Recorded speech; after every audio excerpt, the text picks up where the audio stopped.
Sa halagang 1,250 pesos lang ay may sarili ka ng negosyo na kayang kumita ng 750 pesos to 1,200 pesos per bundle na hindi masasayang ang pera nyo. Sa Mojas Chicharon po, secured ang puhunan nyo. Nagpapalit po kami within 7 days. Pag kumunat po yung binili nyong product, papalitan po namin yun within 7 days. Kaya secured na secured po yung puhunan Na nyo. kahit saan ka man sa Luzon, Visayas at Mindanao ay pwede kang magnegosyo dahil nagdi-deliver din sila nationwide. May libre silang 1 liter na sukang atsara per bundle at isang libreng alabag ni chicharon naman per transaksyon. Malutong at masarap ang kanilang chicharon na bagay sa kanilang sukang atsara na masarap ipulutan.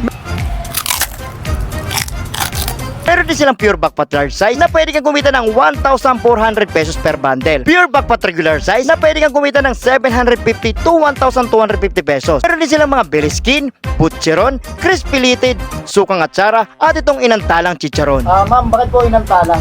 Inantala kasi ready to fry po siya. Bali kayo po yung magpapiprito po neto. Kaya kung ganitong supplier ang chicharon ang hinahanap nyo, i-PM nyo na lang sila sa kanilang Facebook page or tumawag na lang sa kanilang contact number or puntahan na lang ang pinakamalapit na branches. Ito pala ang Mojas Chicharon na matatagpuan din sa Lawa Road, May Kawayan, Bulacan. We ship nationwide mula Luzon, Visayas hanggang Mindanao. Umaabot po ang deliveries natin at nag-offer po kami ng COD, cash on delivery, sa mga nearby area. Meron po kaming sariling rider na magdi-deliver ng mga orders nyo like Quezon City, Manila, Pasay, Rodriguez Rizal, Bulacan area po. Meron po kaming 5 branches. Ang aming main branch dito po sa Lawa, May Kawayan, Bulacan.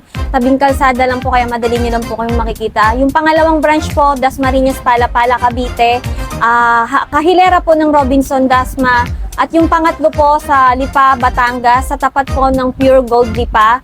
At yung pang-apat po sa Nasugbo Public Market, katapat po ng Nasugbo Public Market, kahilera po ng New Star.